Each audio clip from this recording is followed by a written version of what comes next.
Itu namanya masih itu persewaan villa-villa nih. Sekarang malah nanti villa ini malah resort lebih bagus kelola. Sekarang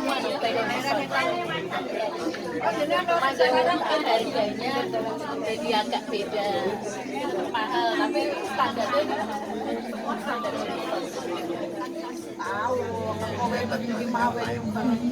Ini kayak pertengahan mulai rebranding.